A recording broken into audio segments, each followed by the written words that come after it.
Coucou, c'est Doua, je suis ravie de te retrouver dans cette nouvelle vidéo. Aujourd'hui, on est le jeudi 13 juillet 2023. Le seul but et l'unique raison pour laquelle je fais cette vidéo, c'est pour t'inspirer, c'est pour te motiver à aller faire toutes ces choses que tu repousses, que tu te dis, il faut que je les fasse, mais que tu ne fais pas.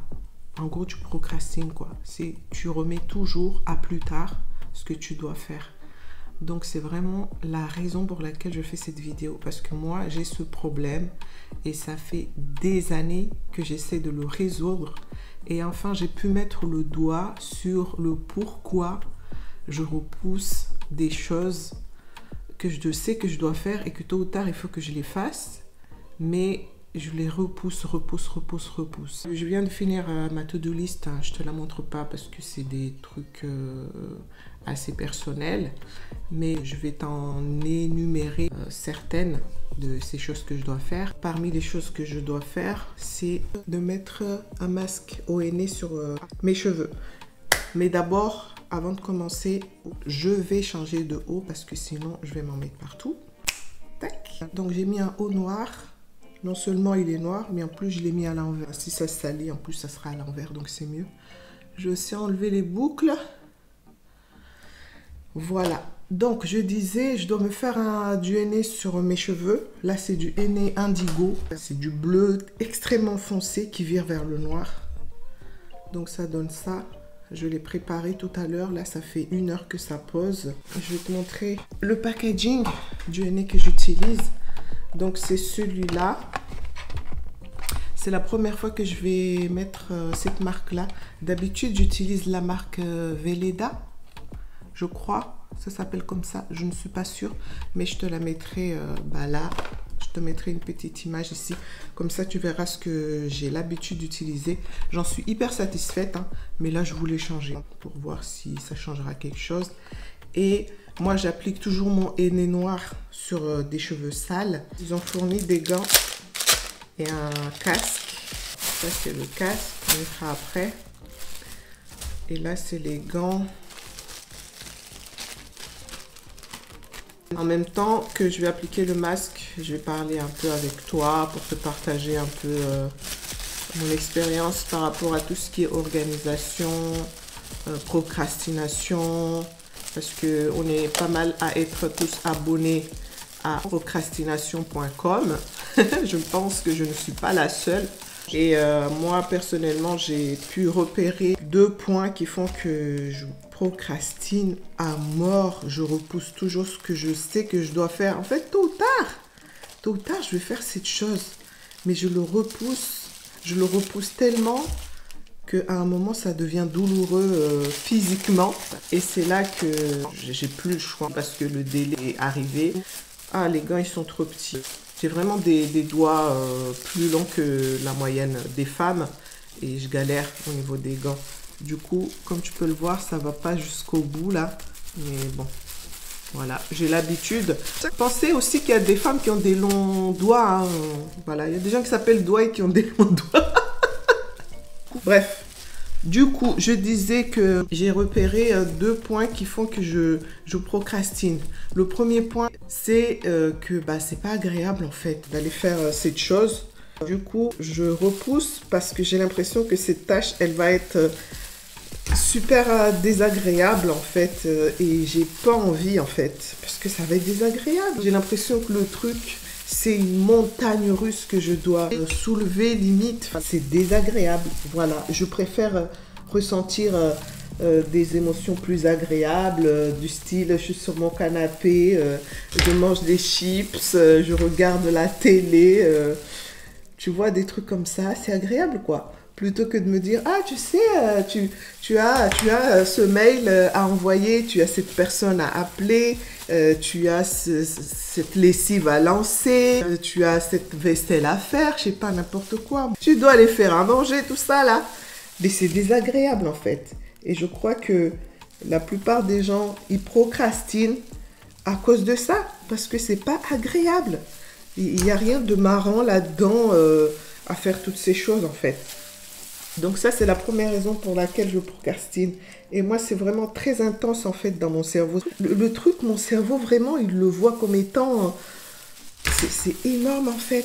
Par exemple, là, ça fait 2 mois que je repoussais le fait d'aller faire ma valise pour la maternité.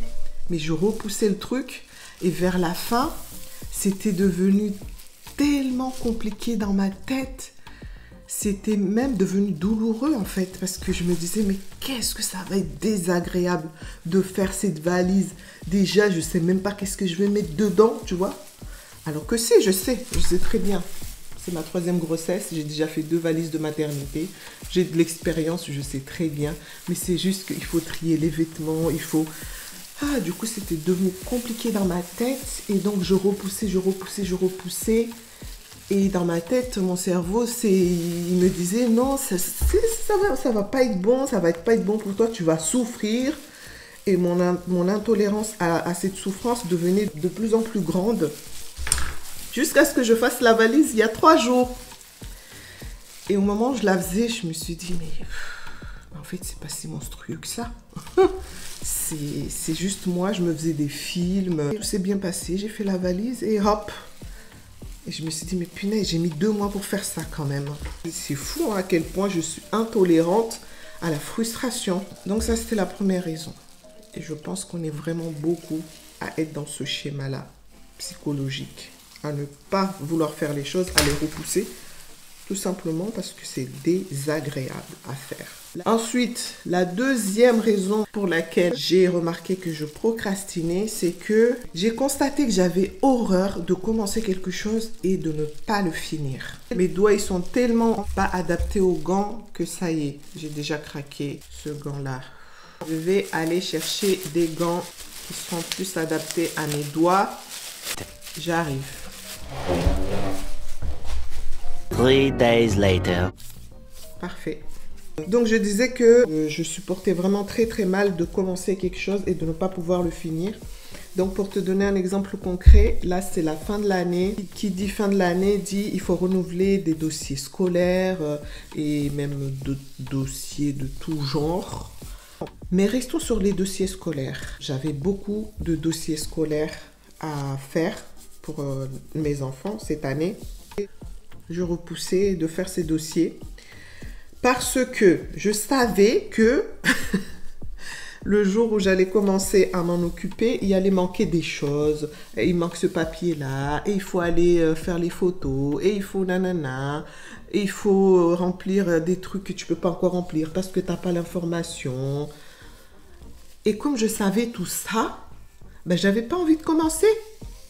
Parce que moi, je voulais faire le truc là, bam, bam, boum, c'est fini, et puis on n'en parle plus. Je ne veux pas revenir dessus. Donc ça, c'est la 2e raison pour laquelle je procrastinais beaucoup.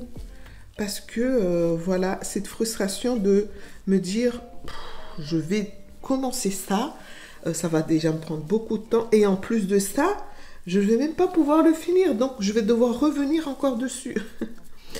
Et donc, vraiment, ça me dérangeait en fait. C'est pour ça que je repoussais. Donc, j'ai vraiment pris conscience de ces 2 choses-là qui faisaient que je procrastinais beaucoup. Et en fait, je me suis dit, bon, qu'est-ce qu'on fait maintenant? Tu fais quoi? Ça va être comme ça toute ta vie. En fait, non, parce que la vie, c'est pas tout le temps être bien, sans aucune frustration. Il faut faire des choses, il faut faire à manger, il faut se laver. Je crois que les gens, ils pensent que ça coule de soi, que c'est naturel, qu'il y a des gens qui sont nés pour faire les choses facilement, et puis d'autres, non, ils sont nés pour galérer toute leur vie et ne jamais s'en sortir parce qu'ils sont comme ça. Non, moi je pense que tout s'apprend. Je pense vraiment que tout s'apprend. Pourquoi j'ai pris conscience de tout ça? Parce que en fait, il y a environ, on va dire, 3 ans, j'ai voulu intégrer la lecture dans ma vie, lire plus souvent, lire même tous les jours. Et la semaine dernière, je me suis rendu compte que j'avais réussi. Et je me suis dit, punaise, mais comment j'ai fait pour réussir à lire tous les jours. Alors, je lis pas beaucoup, hein. Je peux lire même 1 page par jour, ça me va, du moment que je lis. Et je lis en général juste avant de me coucher, juste avant de m'endormir en fait. Je lis quelques pages et après, hop, je m'endors. Et je me suis dit, mais ça va en fait, par rapport au début, quand j'ai commencé, c'était vraiment une souffrance psychologique que j'avais l'impression de m'infliger parce que ça ne coulait pas de source, je devais me forcer. J'avais l'impression que je lisais des trucs que je comprenais pas tellement, j'avais pas envie, mon corps il voulait pas. Mon corps il voulait pas faire ça. Et là je me suis rendu compte que j'avais réussi. Donc c'est un truc que j'ai dû apprendre en fait. J'ai dû apprendre que ça te fait du bien de lire avant de t'endormir en fait. Parce que ça te libère d'une charge mentale vu que tu es concentré à faire que lire. Donc c'est limite une sorte de méditation. En plus, tu apprends des choses qui t'intéressent. Moi, je lis des livres qui m'intéressent beaucoup. En ce moment, je suis sur des livres de plantes. J'apprends plein de choses sur les plantes. Oh, mais j'aurais jamais cru. Maintenant, quand je vais dehors, là, que je vois les plantes sauvages, je ne les regarde plus de la même façon. Et je trouve ça vraiment passionnant. Ça me passionne. J'aime trop. Franchement, j'aime trop. Et quand je me mets à lire, là, j'arrive plus à m'arrêter. En fait, tellement...